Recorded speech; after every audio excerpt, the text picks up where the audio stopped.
Bonjour à toutes et bonjour à tous, très chères auditrices et très chers auditeurs, j'espère que vous allez tous bien et que les épisodes précédents vous ont plu et vous allez voir que s'ils vous ont plu, alors celui-ci va vous impressionner, vous allez voir qu'on va parler d'opérations de contre-terrorisme, de techniques et de stratégies qui sont utilisées pour prévenir les attaques terroristes.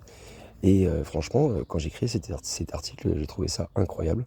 Donc vous allez voir, on va parler un petit peu de tout ça. Dans la première section, on va parler du panorama, des techniques de contre-terrorisme, de tout un tas de sujets qui concernent cette section-là. Vous allez voir, c'est vraiment intéressant. Et on parlera aussi des études de cas majeurs. Alors là, vous allez voir que j'en ai pas mal à vous proposer. Alors il y en aurait bien plus, mais j'ai pas voulu non plus faire une vidéo qui durait trop longtemps. Et on parlera des défis et des critiques liés à ce sujet-là. Et vous allez voir que c'est très intéressant aussi. On fera une belle conclusion, bien sûr, sur l'avenir de ces opérations pour le contre-terrorisme. Donc vous allez voir, on va parler de tout un tas de sujets divers et variés. Ça va être super intéressant. Installez-vous confortablement. Et c'est parti pour pour la première section, le panorama des techniques de contre-terrorisme. C'est parti. Donc déjà, pour commencer, bien évidemment, la lutte contre le terrorisme, ça requiert une approche multidimensionnelle qui intègre des techniques avancées de renseignement, de surveillance, de tactiques militaires spéciales et de collaboration internationale, bien sûr. Donc, dans cette section, on va explorer un peu comment ces techniques sont mises en œuvre pour anticiper et même neutraliser ces menaces terroristes. Alors, tout d'abord, la surveillance et le renseignement. La surveillance et le renseignement sont les piliers des opérations du contre-terrorisme et les agences de renseignement qui utilisent une gamme d'outils pour collecter des données sur des suspects sur des suspects de terrorisme, qui inclut l'écoute électronique, la surveillance par satellite et puis même les infiltrations d'organisations. Donc, par exemple, il y a les programmes de surveillance déclassifiés tels que ceux révélés par Edward Snowden qui montrent comment les agences collectent massivement des données pour identifier et suivre les cibles potentielles. Et il y a ces techniques qui permettent de prévoir et de prévenir des attaques avant qu'elles ne se produisent. Après, bien évidemment, vous avez aussi les opérations spéciales, qui jouent un rôle crucial en répondant rapidement à des menaces terroristes identifiées. Et ces missions sont souvent menées par des unités d'élite, telles que la Navy SEAL Team 6 des États-Unis ou le SAS britannique, qui sont formés pour des interventions rapides et précises. Ces opérations peuvent impliquer des raids sur des camps terroristes, des prises d'otages délibérées ou des assassinats ciblés de leaders terroristes. Et il y a des missions déclassifiées comme l'élimination d'Osama Ben Laden, qui en 2011, bien sûr, qui illustre la complexité et les risques de telles opérations. Après, bien sûr, vous avez la coopération internationale. Le terrorisme étant une menace globale, la coopération internationale est essentielle, bien sûr, pour partager des renseignements et coordonner des réponses. Et les organisations telles que l'Interpol et les agences des Nations Unies, elles facilitent cette collaboration qui échange les informations entre pays et qui planifie des opérations conjointes. Donc il y a un exemple notable de cette coopération déclassifiée, c'est l'opération conjointe entre les États-Unis et plusieurs pays européens pour démanteler une cellule terroriste qui planifiait des attaques en Europe. J'ai pas plus d'informations à ce sujet. Après, nous avons les technologies avancées, bien sûr. L'utilisation de technologies avancées telles que l'IA et la reconnaissance faciale, c'est de plus en plus intégré dans les opérations de contre-terrorisme. Par exemple, elle peut analyser des volumes massifs de données de communication pour détecter des modèles suspects ou prédire des menaces potentielles. Et la reconnaissance faciale est utilisée dans des aéroports ou d'autres points d'entrée pour identifier des individus qui sont recherchés en lien avec des activités terroristes. Donc vous voyez, les techniques de contre-terrorisme sont diverses et elles doivent être constamment adaptées pour répondre à l'évolution des tactiques terroristes. Et bien que ces méthodes soient essentielles pour la sécurité nationale et internationale, ça soulève quand même également des questions importantes sur la balance entre la sécurité et les droits humains qui doivent quand même être soigneusement gérés. Alors c'est pas facile, j'avoue. Donc vous voyez, dans cette section-là, dans cette première section, on a vu un peu un aperçu, entre guillemets, des techniques utilisées dans le cadre des opérations du contre-terrorisme. Et ça souligne à la fois leur efficacité et les défis éthiques et légaux qu'elles engendrent. Maintenant, dans cette deuxième section, nous allons aborder les études de cas majeurs et vous allez voir, c'est incroyable, il y a beaucoup d'informations. Donc l'analyse de cas spécifiques, elle permet déjà de comprendre de manière concrète comment les techniques de contre-terrorisme sont appliquées dans des situations réelles. Et on va explorer ensemble, vous allez voir, plusieurs opérations déclassifiées et notables qui ont démontré l'efficacité et les limites des stratégies du contre-terrorisme. Et vous allez voir que j'en ai quand même pas mal pour vous. Tout d'abord, on a l'opération Neptune Spear. Donc c'est un des exemples les plus médiatisés d'une réussite en contre-terrorisme. C'est l'opération Neptune Spear, qui a conduit donc à l'élimination d'Osama Ben Laden en mai 2011. Et cette opération a été le résultat d'un travail de renseignement minutieux qui a duré plusieurs années, qui implique une surveillance constante et l'analyse de données et de communication, et même la collaboration entre la CIA et la Navy SEAL. Donc ça a permis de localiser Ben Laden dans un complexe sécurisé au Pakistan, et c'est une opération nocturne précise qui a été menée pour neutraliser la cible. Et ce cas, il illustre l'importance de la précision du renseignement et de l'efficacité des forces spéciales. Ensuite, bien sûr, nous avons l'attentat déjoué du métro de New York en 2009, je ne sais pas si vous en souvenez. Moi, en tout cas, je m'en souviens. C'est un autre cas qui est notable, c'est l'attentat déjoué du métro de New York en 2009, où, alors je sais pas comment on dit exactement son prénom, c'est Najibullah Zazi, donc un terroriste présumé, qui a été arrêté donc avant qu'il ne puisse exécuter son plan d'attentat à la bombe. Et cette opération, elle a mis en évidence la valeur de la surveillance domestique et de l'analyse comportementale avec des agences comme le FBI qui ont utilisé des écoutes téléphoniques et des surveillances physiques pour suivre les mouvements de Zazi. Et la coopération entre les agences fédérales et locales, elle a été cruciale pour l'arrêter justement alors qu'il se rapprochait de la réalisation de l'attaque. Ensuite, une autre opération impressionnante, c'est la libération des otages en Somalie en 2012. Il y a une opération de contre-terrorisme, je vais y arriver, qui a été menée par les forces françaises pour libérer un agent de renseignement qui a été détenu en otage par des militants en Somalie. Et cette opération, elle a impliqué des frappes aériennes et un raid au sol pour infiltrer le camp où l'otage était détenu. Bien que l'otage a été tué, bien sûr, durant l'opération, ce cas il met en lumière le risque et la décision difficile inhérente aux opérations de sauvetage d'otages, ainsi que l'importance de la rapidité d'action et de l'élément de surprise. Mais ça a été un peu un fiasco, cette mission, quoi, je trouve. Ensuite, on a l'opération Barras, Sierra Leone en 2000. Donc en gros, l'opération Barras, c'est une opération de sauvetage qui a été menée par le Special Air Service, donc le SAS britannique, pour libérer donc des soldats britanniques qui étaient capturés par un groupe rebelle lors de la guerre civile en Sierra Leone. Et le succès de ces opérations, il a démontré la capacité des forces spéciales à mener des interventions rapides et précises en territoire hostile. Et par contre, bien que réussie, cette opération elle a exposé des risques significatifs de pertes parmi les otages et les forces d'intervention dans des environnements de guerre asymétriques qui soulignent l'importance de l'intelligence en amont et la préparation minutieuse. L'opération Orshad aussi en Syrie en 2007, donc en gros elle a été menée par l'armée de l'air israélienne. Et cette opération a visé à détruire un réacteur nucléaire qui était présumé en Syrie et suspecté aussi d'être utilisé pour un programme d'armes nucléaires. Donc l'attaque elle a été menée par des frappes aériennes précises qui a détruit complètement le réacteur. Mais l'opération elle a été critiquée par l'absence de dialogue diplomatique qui a été préalable et ça a même soulevé des questions sur la violation de la souveraineté nationale. Et elle illustre donc les décisions complexes entre agir unilatéralement pour la sécurité nationale et respecter les normes internationales aussi. Après, donc, on a l'attaque contre le MV Limburg, donc au Yémen en 2002. Donc, en réponse à l'attaque terroriste contre le pétrolier Limburg, eh bien, les forces de sécurité yéménites, elles ont lancé des opérations contre les cellules d'Al-Qaïda au Yémen. Et ça résulte entre plusieurs arrestations et la réduction des capacités opérationnelles du groupe dans la région. Mais cette opération, elle a montré des défis de lutter, les défis qui étaient de lutter contre le terrorisme dans les régions instables, où il y avait des groupes terroristes qui bénéficiaient parfois de soutien local. Et elle a également mis en lumière les besoins de coopération internationale pour le partage de renseignements, quoi. Il y a l'opération Black Thunderstorm aussi au Pakistan en 2009. Cette opération militaire de grande envergure, elle a été lancée par l'armée pakistanaise pour reprendre le contrôle de plusieurs districts du nord-ouest du pays, alors qu'elle était contrôlée par des militants talibans. Et l'opération elle a impliqué des combats intenses et a réussi à déloger des militants de plusieurs zones stratégiques. Alors l'opération elle a entraîné d'importantes pertes civiles bien sûr et des développements massifs de population malheureusement, et soulevant même des préoccupations humanitaires. Et elle a aussi illustré donc les limites forcément des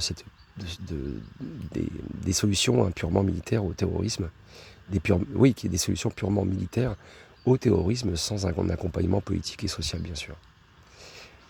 Donc vous voyez, chacune de ces particularités de ces opérations, elle a un contexte unique, hein, bien sûr, mais elle offre des leçons quand même précieuses sur les forces et les faiblesses, hein, des stratégies de contre-terrorisme actuelles.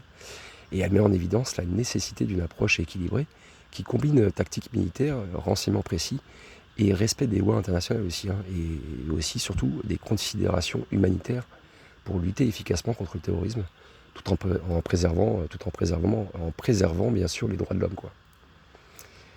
Et ça a donc forcément des considérations éthiques et juridiques, puisque chaque opération de contre-terrorisme elle soulève des questions éthiques et juridiques, notamment en ce qui concerne le dommage collatéral, et bien sûr le respect de la souveraineté nationale et des droits des individus aussi, hein. Donc, par exemple, il y a les frappes de drones, hein, bien qu'efficaces pour éliminer des cibles terroristes. Elles ont souvent été critiquées, hein, pour leurs pertes civiles associées, et leur implication de telles opérations, elles nécessitent forcément une évaluation constante pour s'assurer, hein, que les actions elles sont proportionnelles et conformes aux lois internationales. Voilà, donc ces études en fait, de cas, elles démontrent déjà la complexité, hein, et la diversité des opérations de contre-terrorisme, et ça révèle des défis stratégiques, opérationnels et éthiques, hein, bien sûr, auxquels les agences de sécurité doivent faire face. Ça souligne forcément la nécessité d'une approche équilibrée, hein, qui protège à la fois la sécurité publique et puis les droits fondamentaux aussi. Voilà, donc sur cette deuxième section, en tout cas, ça offre, je pense, une perspective approfondie, hein, sur des opérations contre le terrorisme spécifiques et diversifiées. Et ça enrichit un peu votre compréhension, je pense, des méthodes qui sont employées actuellement et des défis qui ont été rencontrés. Et des défis qu'on rencontre actuellement aussi, bien sûr. Terminons avec la troisième section, donc sur les défis et les critiques même. Les opérations de contre-terrorisme, bien que cruciales pour la sécurité nationale et internationale, elles sont souvent sujettes à des défis significatifs et à des critiques. Et on va examiner ensemble les problèmes éthiques, juridiques et pratiques, hein, qui émergent dans cette lutte contre le terrorisme. Tout d'abord, effectivement, nous avons les problèmes éthiques et juridiques. Il y a les opérations de contre-terrorisme qui soulèvent fréquemment des questions éthiques et juridiques qui sont complexes. Et il y a l'une des principales préoccupations, hein, c'est la balance entre la sécurité et la liberté civile. Donc par exemple, il y a des mesures de surveillance de masse, hein, qui peuvent entrer en conflit avec le droit et la vie privée. Et de même, hein, il y a des détentions en fait, sans procès et des frappes de drone même qui résultent parfois en pertes civiles, qui posent aussi des sérieux dilemmes moraux et qui peuvent violer le droit international humanitaire. Après, il y a l'impact sur les communautés civiles, hein, donc il y a des stratégies antiterroristes qui peuvent également avoir un impact profond sur sur les communautés civiles, et particulièrement dans les zones de conflit, hein. Il y a les opérations militaires dans des zones densément peuplées qui augmentent le risque de dommages collatéraux et qui peuvent entraîner des crises humanitaires.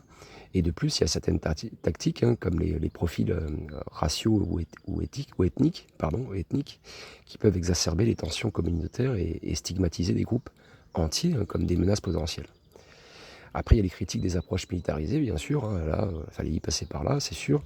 La militarisation de la réponse au terrorisme, elle est souvent critiquée par son inefficacité à long terme, parce que bien que les actions militaires elles puissent neutraliser les menaces immédiates, hein, elles ne s'attaquent pas nécessairement en fait aux racines du terrorisme, telles que les injustices politiques, la pauvreté ou l'idéologie extrémiste, hein. Donc il y a de nombreux experts qui préconisent une approche plus holistique qui inclut des initiatives de développement et de l'éducation et de la diplomatie, hein, pour résoudre les conflits sous-jacents, quoi. Ça me paraît logique aussi, hein. Et donc les cas d'étude, bien sûr, et l'impact des politiques de contre-terrorisme sur les droits de l'homme, c'est un exemple notable des défis éthiques et pratiques, hein, sur la situation, par exemple, à Guantanamo Bay, à Guantanamo Bay, je vais y arriver, ou la détention de suspects de terrorisme, hein, sans procès et dans des conditions souvent critiquées même, hein. Ça a soulevé forcément des préoccupations internationales majeures, hein, sur les droits de l'homme. Et cet exemple, ça montre vraiment comment les mesures de contre-terrorisme, elles peuvent parfois compromettre les principes démocratiques et les droits fondamentaux. Voilà, donc ces défis et critiques des opérations de contre-terrorisme, elles nécessitent une réflexion continue et une adaptation des stratégies, hein, pour assurer qu'elles soient non seulement efficaces, mais aussi justes et proportionnées, quoi. Faut pas aller trop dans le délire, quoi. Donc l'importance de maintenir un équilibre entre la sécurité et le respect des droits humains, elle reste une priorité pour garantir, hein, une réponse durable et éthique au terrorisme. Voilà, donc cette troisième section, elle aborde les dilemmes complexes, hein, qui sont associés aux efforts de contre-terrorisme, mais qui soulignent aussi la nécessité d'une approche qui respecte à la fois la sécurité, mais aussi les valeurs humanitaires.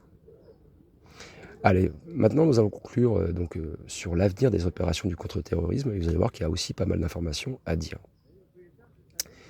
Tout d'abord, faisons une réflexion finale, hein.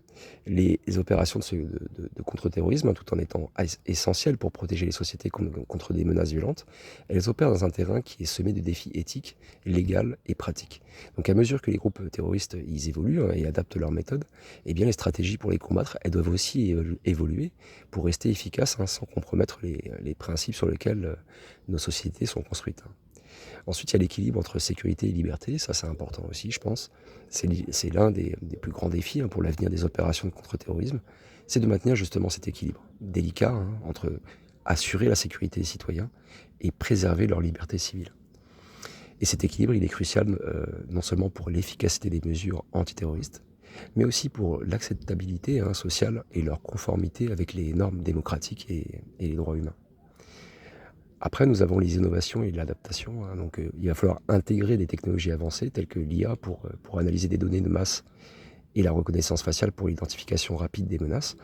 Et ça offre donc forcément des nouvelles possibilités pour améliorer la prévention et la réaction contre le terrorisme. Mais l'utilisation de ces outils, et oui, il soulève également des questions sérieuses sur la vie privée et la surveillance de masse. Il faut trouver la balance, quoi. Donc après, il y a aussi l'appel à une approche holistique qu'on a parlé. C'est une approche donc qui combine des tactiques de renseignement et militaire avec des initiatives de diplomatie, d'éducation et de développement économique. Et c'est nécessaire pour adresser non seulement les manifestations du terrorisme, mais aussi ses causes sous-jacentes.